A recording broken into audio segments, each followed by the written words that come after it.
You're listening to 919.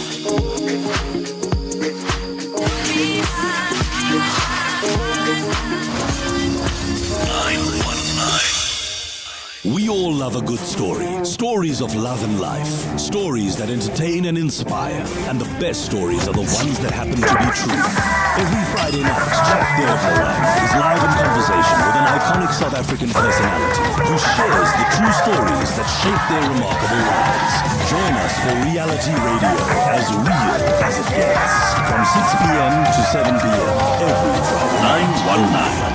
919. Reality radio, as real as it gets, only on 919. Hey, happy Friday. You're listening to 919. My name is Jack Devnarain, and this is Reality Radio. It's as real as it gets. Every Friday night, right here on 919, because we're on air from 6 to 7 p.m. and we are talking real stories. We've got our guest live in studio, as we have every Friday night. And tonight, it is such a pleasure to have my friend and colleague, Unathi Malunga. She is, and this is the most incredible list, entertainment lawyer, pianist, cellist, and an orchestral conductor. Where do I even start? It's so good to have you. Welcome. Thanks for being here. Thank you, Jack. It's my pleasure, especially since you're giving the interview. Yes, I know. It's not the kind of setup we normally have, even though we speak to each other regularly, right? So this is, for me, this is a rare opportunity, because let's just start with the music. Where did the music come from in your life? The music comes from, I was a very musical child. I used to sing as a 3-year-old. Yeah. Always singing. I started the piano at 6 years old because my mom realized I was musical. The family I come from is a musical family. Okay, that's a big part of it, right? Yes. Yeah. And so I started playing very early on. I think when I was about 10 or 11, I then took up the cello because I wanted a second instrument. And then the orchestral conducting on its own is its own story. Yeah. But that's the story that we have to hear, because look, I can imagine you starting off as a 6-year-old. You love this beautiful instrument. You want to learn music, and so you go to a music teacher, right? Yes. Okay, and then they've got the piano right there. That's where you're going to learn all your notes and scales and things. Yes. In all my years, I've never had a piano at home to actually come back to practice to. You know? Really? Yeah. So normally you go to, you take lessons, you learn, and then you have to go practice at home. Yeah. I've never had the piano at home. I used to practice. There was a famous pianist when we lived in the Eastern Cape in Bishaw, and his name was Pat Machikiza. Yeah. He's quite well known. Yeah. And he used to play the piano at Amatola Sun. Yeah. So for those days when I was there, I would go and practice at his place. Yeah. That's beautiful. What was it like, just practicing, spending time with him? Well, he was, I think he was probably my first exposure really to improv, to jazz, because I was very classically trained. I finished all my you go up to grade 8 and grade 9 in piano. I think I finished that in standard 9. So it was wonderful just hearing and seeing another black pianist, Yes. and who was making a living from it. But for me, piano became my way of putting me through school. Music became my way where I would get bursaries for it so I could stay at the school. Okay. And then later on, it became a pressure because of that. What kind of pressure was that? Because you have to perform. You the stress of not knowing whether you're going to stay at the school for the next term. I had to perform piano 3 hours a day. Cello, I would still have to fit that in on top of sport, on top of orchestra, on top of choir. So it became a stress later on. And that's why after matric, I didn't negotiate with anyone because my parents didn't ask me, are you doing a BMAS? I just told them, look, I'm doing a BA and I'm majoring in music and law. That was the compromise. Music and law. Yeah. That is a fascinating combination. But before we get to your university years, because I'd love to go into your masters in law and all of that. That's a world on its own. Just in terms of the capacity that you had to build within yourself as a young person, piano, rehearsals, second instrument, choir, and that's beside your normal schoolwork and all of that. Yes. Did you get a sense that you had bitten off more than you could chew? No, I think it's something I did for many, many years from junior school. I just had to learn to manage my time very, very early and very strictly. Sometimes orchestral rehearsals were before breakfast, and then your lunch hour, and then you still go to sport. And I was still a drummie, like a drum majorette. So I took I took part in almost everything. And it was when I decided, because I also used to draw and paint. And my teacher said, no, you cannot take art as well. Like, it's just too time consuming, and your music will suffer. It was always about, and your music will suffer. And did you think that she was right when she was giving that advice? Yes, I mean, I think I would never have become a visual artist, but I just wanted to develop that skill because I was good at it. I mean, I used to win school competitions, drawing competitions. Really? Yeah. So it's still a skill I have, and now I just do it as a hobby. Oh, that's beautiful. So it stayed with you throughout. Yes, absolutely. Yeah. So in your young years then, just take me back to the moment you decided why a second instrument and why cello? Why a second instrument? Okay, so when you start music, ordinarily they start you off on the violin or the recorder. Okay. Okay. So I was already doing piano and I really wanted to play in the orchestra. So I tried the saxophone. I could not blow a thing. I'm asthmatic. So that's, my lung capacity. So I really wanted a kind of sexy instrument. And so I just started trying around and I heard the cello and I took to it. Yeah. Yeah, and I had the best teacher in the world, Dr. Ishbal Shalter Douglas. Yeah, she's an amazing cello teacher. Yeah. It has such a unique sound though as an instrument. Beautiful. Yeah. So absolutely beautiful. You're now coming out of your high school years. You're looking at where do I go to from here? At which point did you decide law was your thing?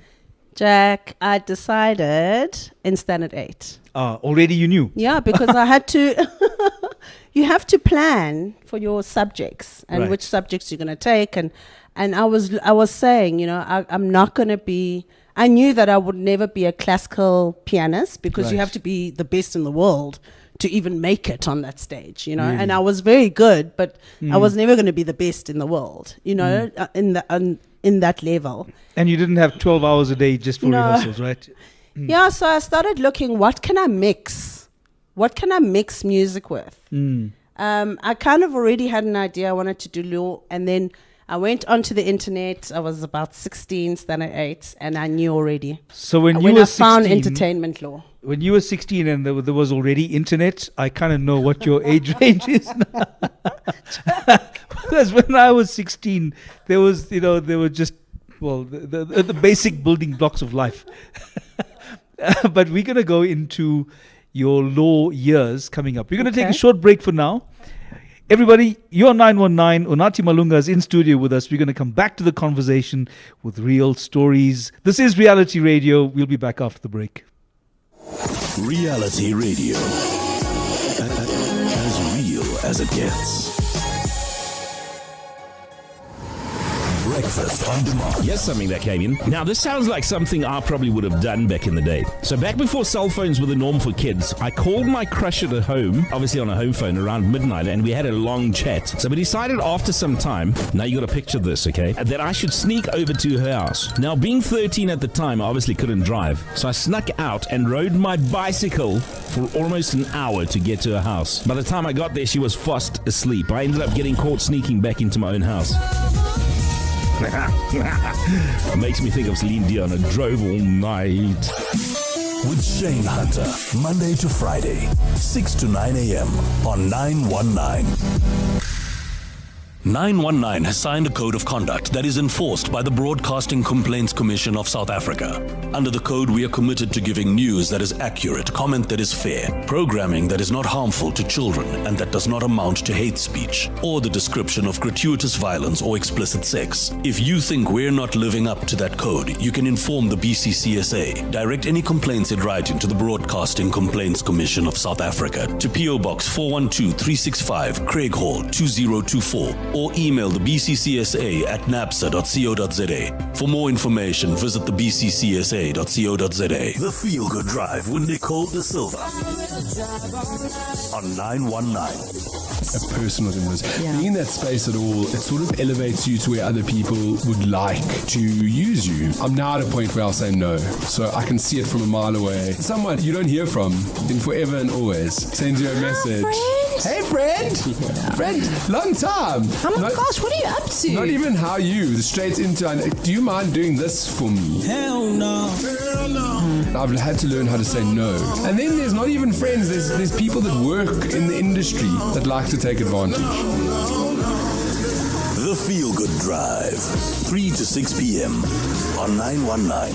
We all love a good story. Stories of love and life. Stories that entertain and inspire. And the best stories are the ones that happen to be true. Every Friday night, Jack Devnarain is live in conversation with an iconic South African personality who shares the true stories that shape their remarkable lives. Join us for reality radio as real as it gets. From 6 p.m. to 7 p.m. every Friday night, only on 919. Reality radio, as real as it gets, only on 919. It's Friday night, it's 919. It's me, Jack Devnarain, with Reality Radio. In studio, Unathi Malunga. Unathi, it's such a beautiful time that you describe. You had a sense that you were going to explore the world, you were going to study law, but it was still based on, I've got music first, and everything else will follow from that. Yes. Really? Yes. So after school, I went to Rhodes University. Mm-hmm. I did my Bachelor of Arts in Music and Law, and then did my LLB there. Yeah. And then I started looking for schools for entertainment law. Now, what was it about entertainment? Because was the music the connection at that point? Or? Yes, Okay. it was music, yeah. And what was it that made entertainment law attractive to you? Was there a sense of, I need to know more, or there's an injustice that I don't understand? It was about protecting artists. Okay. It's always been about that. But it was also about mixing two joys in my life. I didn't want to be a starving artist and do that full time. Right. You know, not many get to the level that No. you've achieved, you know. So I thought about having this responsible career, but mixing it with the creative arts, Yeah. what I love. And I thought I was only prepared to practice law on that basis. I was not prepared to practice criminal law and, you know, all the other areas of law. I was only ever prepared to practice law on the basis of entertainment law. Okay, I've now been that's very clear about that. That's fascinating, because now when I was growing up, and for some reason I was also looking at law as the option. At the same time, coming out of high school, TV played a very big influence, because we had what was on Saturday night TV. Obviously, you know, still appointment viewing then. You know, you'll wait for your Friday night, you wait for your Saturday night because you got your favorite shows going on. Saturday night was LA Law. Yes. which was the sexiest thing on Absolutely. TV for any literate person who had an idea of how they would look in a suit. So that kind of it stuck in my mind. I admit it left an impression on me that made me think, I like how these people construct an argument. Yeah. By the time I ended up at university, just a few short years later, it was, for me, I had chosen law and philosophy. Oh, lovely. That's also a great combination, Jack. It was, and they interrelate very, very well. Wow. But in all of that, I still did my studies and in acting as well. Okay. Amazingly, that's also stayed with me. So entertainment law, in your case, Yes. combined the thing that had seen you through your young years. Yeah. You knew you're going to be a musician all your life. I did. I took a 15-year break, though, because of that pressure. Really? Yeah. It got to a point where I thought, I need to lay this down. And then I kind of went fully into entertainment law. So I wasn't playing the piano. I wasn't playing the cello on the side. Yeah. I laid it down. I just had enough. I mean, it's a lot of... Think of professional athletes and their training. That's the kind of pressure they put on musicians, especially if you're a bursary kid and you're getting money, for your skill, for your performance, for getting golds at our state fids. And, there's a competitive part of it as well. Are you a competitive person? No. Yeah. Yeah. I really strive to be the best I can be. Yeah. Yeah. And that's the world you inhabit when you're playing your music, right? Yeah, absolutely. Did you miss it then in those 15 years as much as you needed? Oh, Mtabatab's got the water. Thank you. You didn't give it that other treatment like you did the last time. Hey, Mtabs. Okay, no, it's just water. Okay. Did I miss it? Yeah. Well, in around 2012, I was very depressed and I couldn't figure out why. You see. I could not, for the life of me, figure out why. Yeah. I had just done the production legals for the FIFA World Cup 2010. I was doing incredible. Major international global events as production legals. You know. I was also running like capacity building programs on those productions, but I was unhappy. And with a bit of life coaching, and I did the Artist's Way, which is a course as well, just to get back to your creativity. Julia Cameron, bingo. I think it is, isn't it? Yes. Yeah, okay. I mean, I should have known it was music all along that was missing. I should have known. I don't know. All your friends and family would have been telling you that anyway.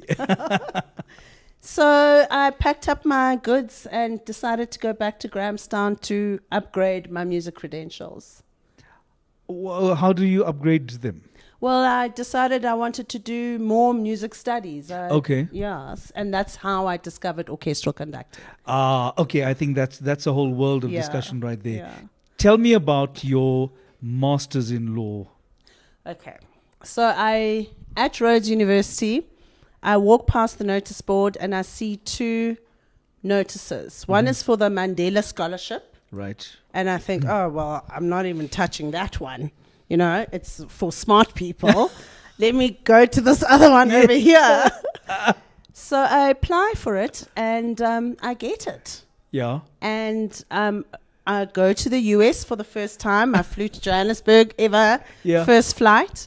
And when I got there and I say, I'm on the Fulbright scholarship, people are like, what? Fulbright. That's it incredible. was Fulbright, but I didn't know. I was just running away from the Mandela scholarship. So I ended up at UCLA. Yeah. And they were offering entertainment law. And initially, if you want to do music, you go to New York. But for some reason, I went to LA. Yeah. And that's where I ended up in the screen sector. I got more of the screen sector than music. Yeah. Because I was in Los Angeles. And not something that you were expecting to do, though, hey? Absolutely not. I still did my thesis on music. Okay. But I got so much screen sector experience and exposure that when I came back, obviously I was being prepared for the work I would then do. You've lived, studied, worked in the US, in South Africa. And if we're just talking about, let's talk about music industry, film, TV production industry, comparing the two, what do you think are the big distinguishing factors? Well, I think that people forget that the US industries actually went through the same challenges we are going through. They actually have the same history. The anti-competitive behavior. Yeah. It's all the same. Theirs just happened decades ago. You know what I mean? And so they've built those industries to what they are now. Obviously, the major studios are there. That creates a lot of work. That creates the infrastructure is not the same. Sure. But they had the actual same challenges. The guilds, the unions, they've all gone through that. I see. You know, so from that perspective, the history, it's almost inevitable that we are going through what we are going through. That's how I view it. So we are in an evolution. Yes, we are. Okay. What was your biggest challenge, your biggest contract negotiation as an entertainment lawyer? Come on, tell us who they were. My first boxing gig was bringing Layla Ali to South Africa. Oh, I had to go to Vegas and negotiate the deal. Really? I worked with the biggest boxing attorney in the world. He's considered the best. Yeah. And I called him and I said, okay, so this is what these are the deal points. Am I right? What advice do you have? And, you know, and he was like, oh, you'll be fine. And I think that was my biggest. This was also the only deal I've ever needed to have security on. You had to have security going into the negotiation. I had to have security after we had secured her. That's incredible. Yeah. You know, the rumor was a competitor promoter didn't want the deal to happen, and they were going to, you know, we had people following us in Las Vegas and Los Angeles. Come on. My client was like, I think I need to get you security. And is that normal? No, I'm not representing the consigliere here, you know what I mean? But it sure felt like it. That was my only major deal. I mean, there's been another deal where I walked into the room and people were kind of paying each other in diamonds. Oh, and come on. I kind of walked in and walked out, you know? I walked in and turned straight out. I thought, no, I did not see that. And I will not be involved. But otherwise, my work is ordinary. Ordinary, you say?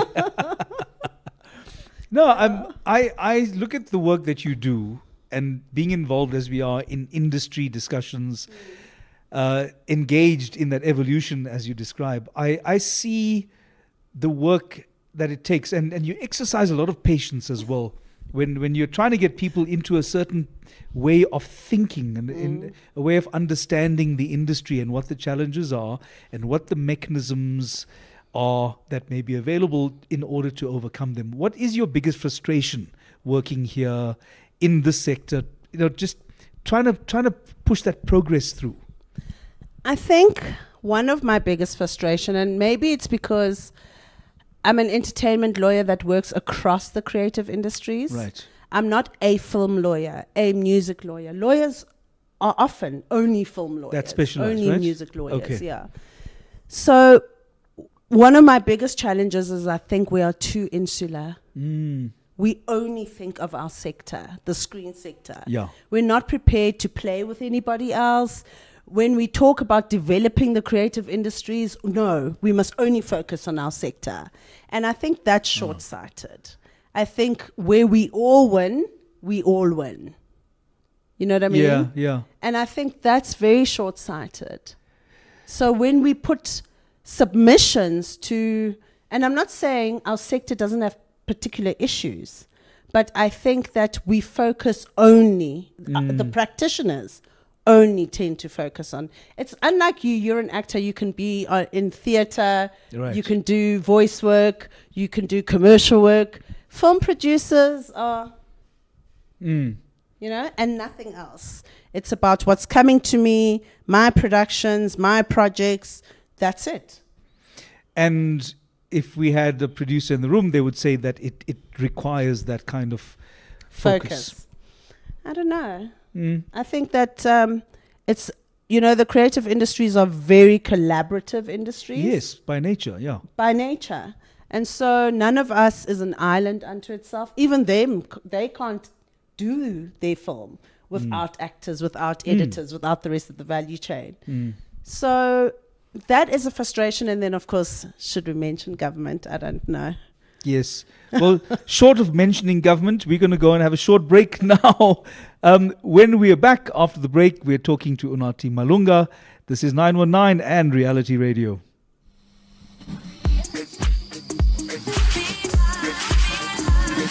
You're listening to 919.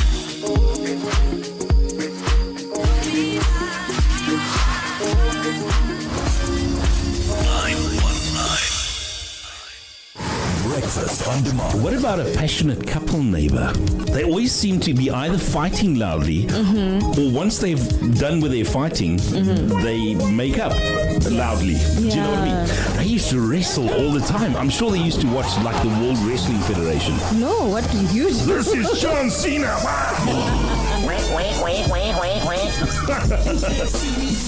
With Shane Hunter, Monday to Friday, 6 to 9 a.m. on 919. 919, your soundtrack of happy moments.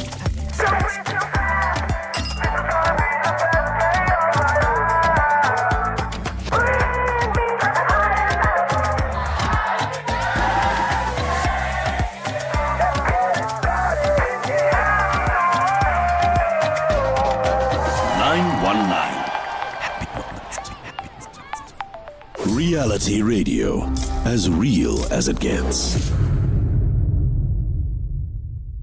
Reality Radio, as real as it gets. Only on 919. Reality Radio on a Friday night with me, Jack Devnarain, and in studio, Unathi Malunga, entertainment lawyer, a classically trained musician, pianist, cellist, and orchestral conductor.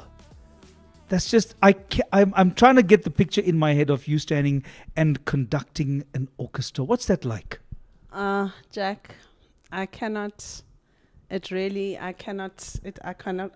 it into words. It's just, it feels like I was born for it. Yeah. Yeah. I'm still getting the skill. Yeah. But, when I told my mother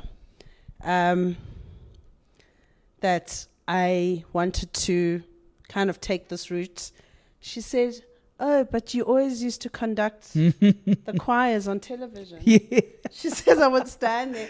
I was like, "You're telling me that now?" You know what I mean? So you were standing in front of your TV. Yeah. And she says, "I used to conduct in nappies." I love that. So I was like, wow, this has always been in me. No wonder. Yeah. It was really, and again, I think at school, when we used to have orchestral rehearsal and the conductor was running late, he would say, "Unathi, take the baton, start them, rehearse them." Yeah. And it just never clicked then. Because again, the kind of environment and the pressure that was operating then, I just never took to it. But when I went back to music in 2012, and I had the whole array of music. Am I going to do music education? What elective am I going to take? And I took it as an elective. And then that was it. What was that teacher, that conductor, seeing in you at that time? Look, I think he just, I don't know, in an orchestra, you normally take the first desk, either the first violinist, but he would always take the first cellist, which was, me, right, and just say, "Start the orchestra, start rehearsal," and and I just, when you look back over your life, and I just see all those threads, it's the fact that I was a drummy, a drum majorette, means that I don't struggle like other conductors do, having independent left and right arms, because I've already done it in drummies. Yeah. I've already done it by playing the piano. My hands are already independent. And a lot of conductors initially, that is their struggle.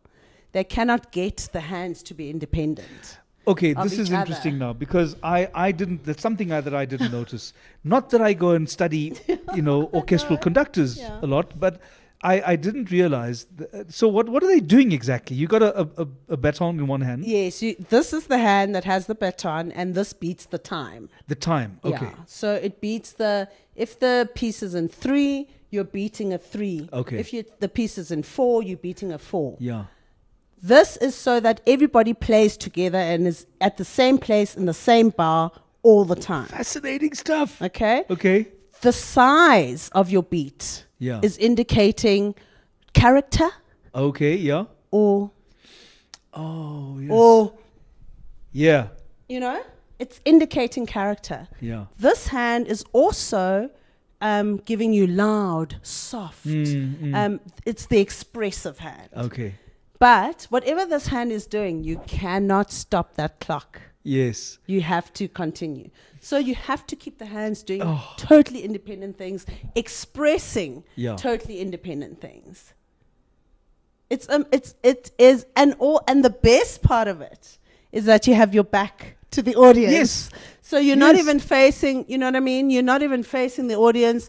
You're you're not holding an instrument. You're not saying a word. You're just communicating and bringing out this beautiful music from the musicians themselves. Does it surprise you sometimes, the music that you are producing in this collaboration, marking the time, giving the expression, and you're just facing this beautiful wave of music?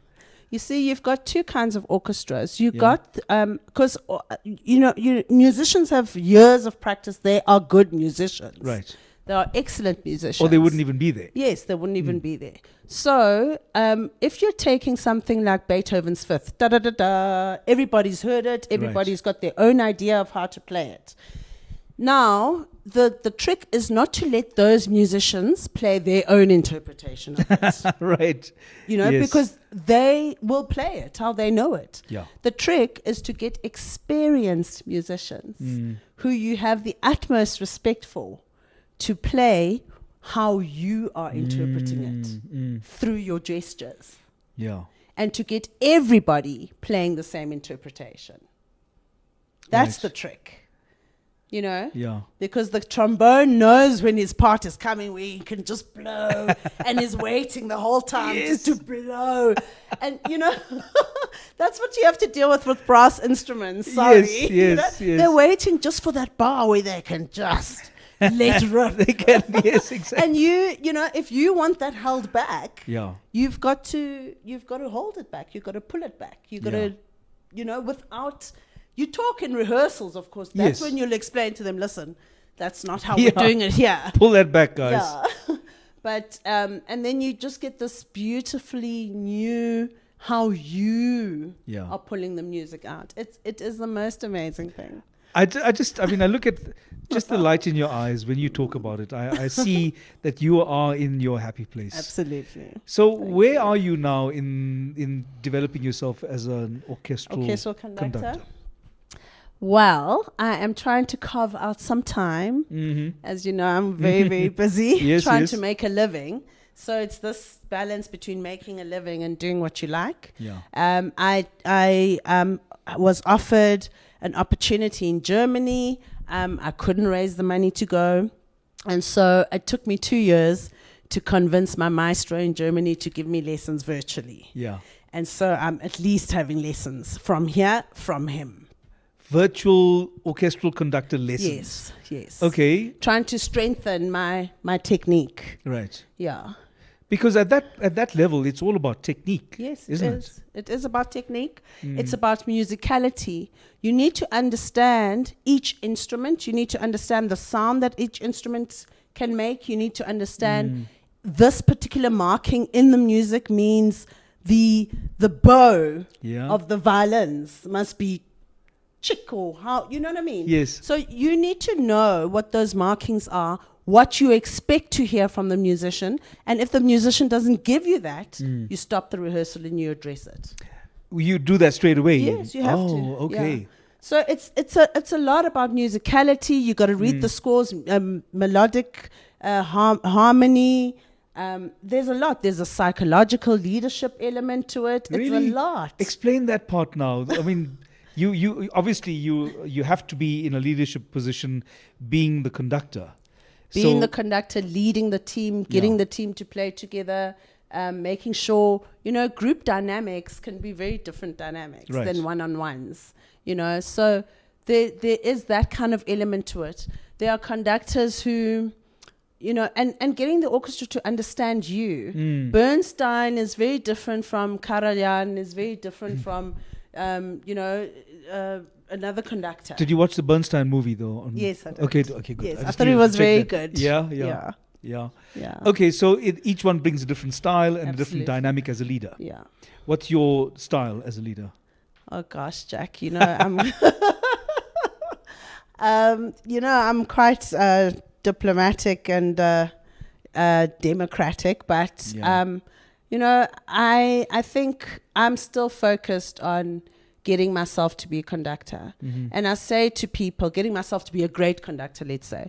And I say to people, because I'm a Fulbright scholar, I could have gone back to the US and they would have blown me up maybe in some small town. Here's a conductor from Africa, Yes, I can hear the drums already. Yeah. But I wouldn't have been the best conductor I can be. I think I'm prepared to step back from the public element of it, hone my skill well, become a great conductor. I believe in putting in time. Yeah. Putting in your 10,000 hours or whatever it is. I've done it with piano. I've done it with cello. I believe in that. I believe in being the best you can be. Yeah. I did it with law. I did an extra year of articles when I didn't have to, because I wanted to be a good lawyer. I think that's incredible. But at the same time, you also have a certain reserve about engaging on a public platform, public speaking, that sort of thing. What was your experience of that? I think at school, as I said, I performed a lot. So when I'm at my piano, I don't mind performing. But I think the entertainment law work has really, because, I'm a suit. So as a suit, you are behind the scenes. I'm making your vision come true. I'm pushing your dream. Yeah. So I've done almost 30 years of behind the scenes work. And so that's where I'm more comfortable. And that's why I say with conducting, at least I'm not facing the orchestra. I've got my back to the orchestra and I can just focus to the on audience. the musicians. But I know that you... To the audience, you did your public speaking and things, though, didn't you? Yes. No, look, I'm a good public speaker. I'm just not... I'm not somebody who can think on my feet. Like I don't like media interviews except with friends. Oh, yeah. This is hardly a media interview. But I'm not someone who sells myself well. Okay. I can advocate on behalf of others. Yeah. And I do that very well. Yeah. But I don't advocate on behalf of myself very well. Why? I don't know. It's something I've recognized and I have to start working on. I've just recognized that I don't do well in interviews. I cannot sell myself well. Yeah. But I'll sell you to the moon and back, and I'll advocate and I'll fight hard for you. And you're also very strong when it comes to industry change, because a lot of our work has to do with that, right? Absolutely. Structures. My work, I believe part of my calling is about tearing down structures. I have a very strong sense of justice and fairness. Yeah. And that's where that comes from. Well, I think this is a good time to take a structured break, just for a few minutes. We're going to come back to our conversation with Unathi Malunga. This is Reality Radio. We'll be back in a minute. 919 has signed a code of conduct that is enforced by the Broadcasting Complaints Commission of South Africa. Under the code, we are committed to giving news that is accurate, comment that is fair, programming that is not harmful to children and that does not amount to hate speech, or the description of gratuitous violence or explicit sex. If you think we're not living up to that code, you can inform the BCCSA. Direct any complaints in writing to the Broadcasting Complaints Commission of South Africa to PO Box 412365, Craig Hall, 2024. or email the BCCSA at napsa.co.za. For more information, visit the bccsa.co.za. The Feel Good Drive with Nicole De Silva on 919. A person within this. Being in that space at all, it sort of elevates you to where other people would like to use you. I'm now at a point where I'll say no. So I can see it from a mile away. Someone you don't hear from in forever and always sends you a message. Hey, friend! Friend, long time! Oh my gosh, what are you up to? Not even how you, straight into, do you mind doing this for me? Hell no. Hell no. I've had to learn how to say no. And then there's not even friends, there's people that work in the industry that like to take advantage. The Feel Good Drive, 3 to 6 p.m. on 919. Welcome to 919. 919.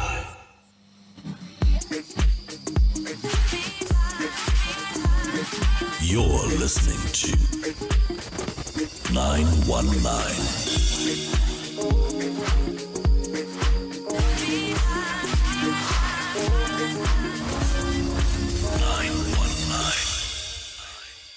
Happiness is just a song away. 919. Make the soundtrack the best thing about the school run. Feel 919. Breakfast on demand. Yes, something that came in. Now, this sounds like something I probably would have done back in the day. So back before cell phones were the norm for kids, I called my crush at home, obviously on a home phone around midnight, and we had a long chat. So we decided after some time, now you got to picture this, okay, that I should sneak over to her house. Now, being 13 at the time, I obviously couldn't drive. So I snuck out and rode my bicycle for almost an hour to get to her house. By the time I got there, she was fast asleep. I ended up getting caught sneaking back into my own house. Makes me think of Celine Dion. I drove all night. With Shane Hunter, Monday to Friday, 6 to 9 a.m. on 919. Reality radio, as real as it gets. Reality radio, as real as it gets. Only on 919. Reality radio on a Friday night. We're in conversation with Unathi Malunga. It's so good to cover the range of things that we've spoken about so far. I can't believe we've just got like about 10 minutes left. There's so much more I want to know. Okay. Do you consider yourself a purist when it comes to your music appreciation? Because we were talking earlier about, are DJs real musicians? I'm not sure what you feel about that. You use some strong words. I get that. Jack, you're putting me on the spot. Look, I think a musician, and I am an old school proponent I believe that if you're a musician, you must play an instrument. That's it. Whether that instrument is your voice, but I don't understand this. That's what I believe. I'm not sure what the word purist means, but that's what I believe. And maybe it's the way in which I'm using the word purist. But obviously, time and technology changes. Yes. Now you've got software programs, Yes. and you've got incredible digital technology that allows you to create beats and complex rhythms. Absolutely, yes.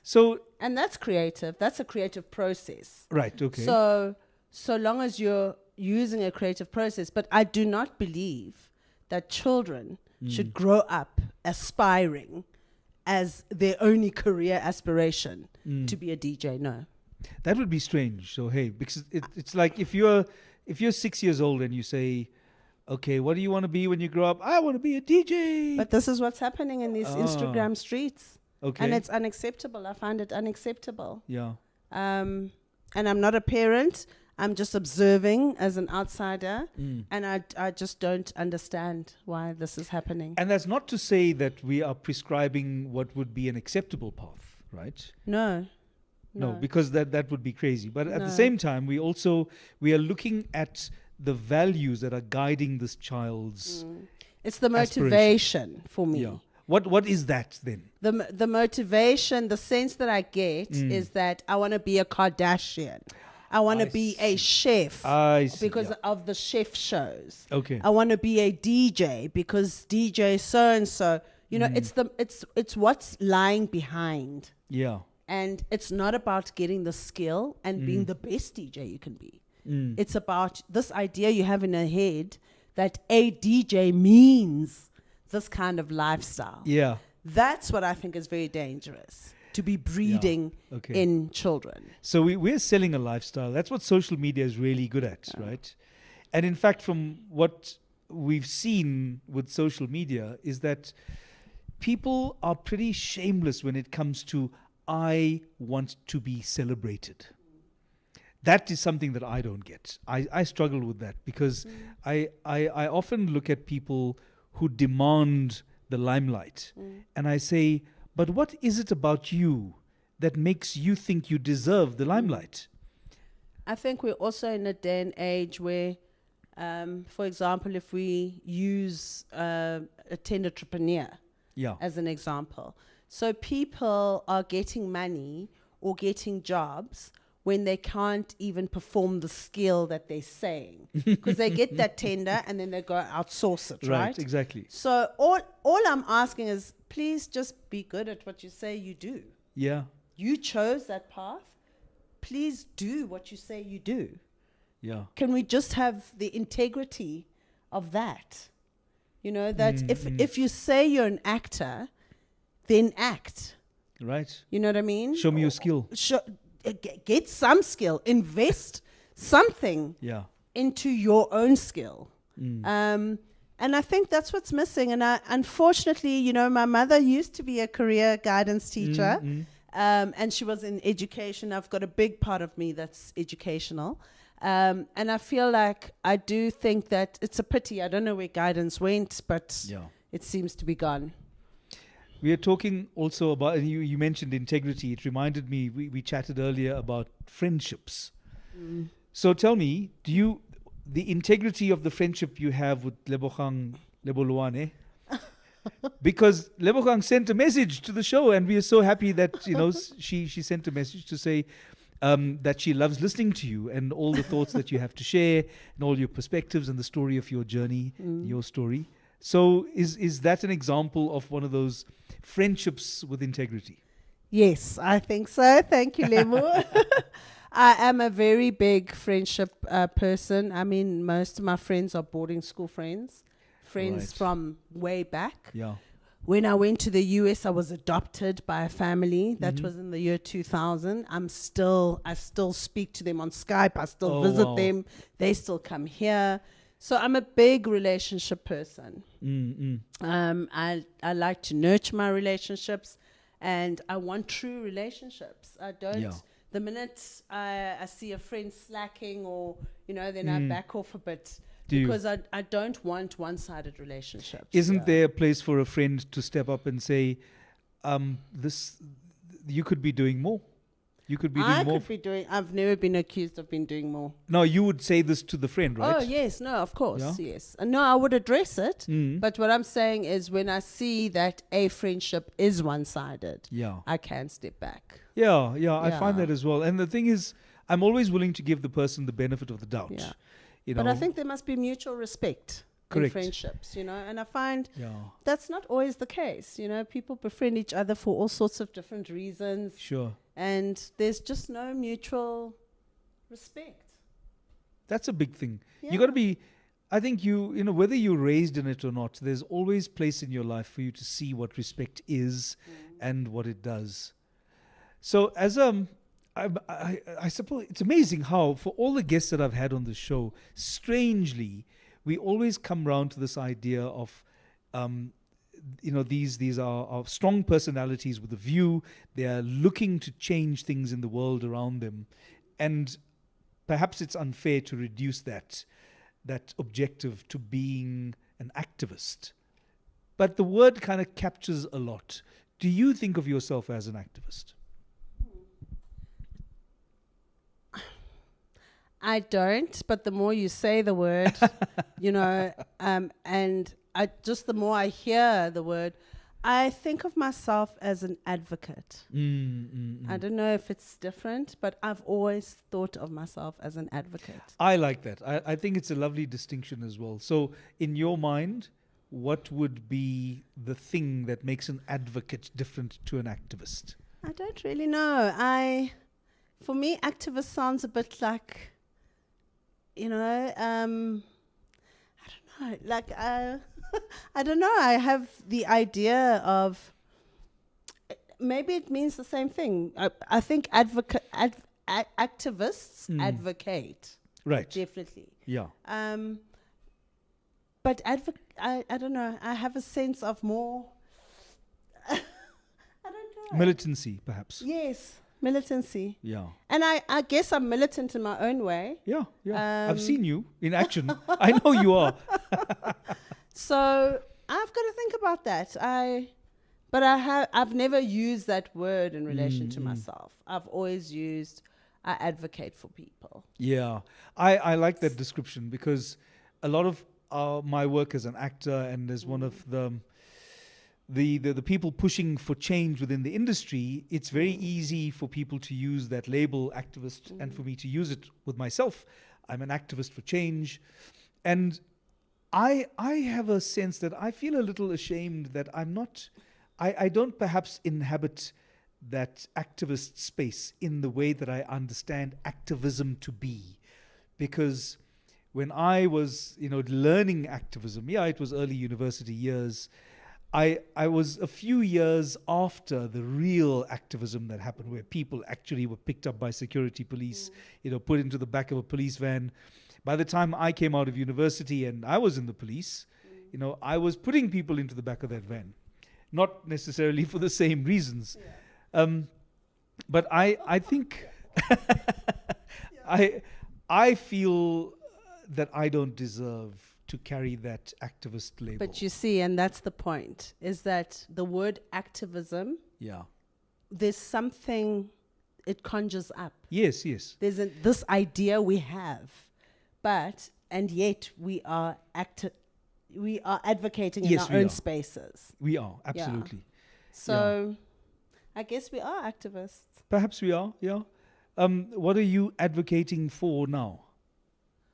I advocate for structures to be torn down. In structures where people are not treated fairly, structures where people are not given the same opportunities.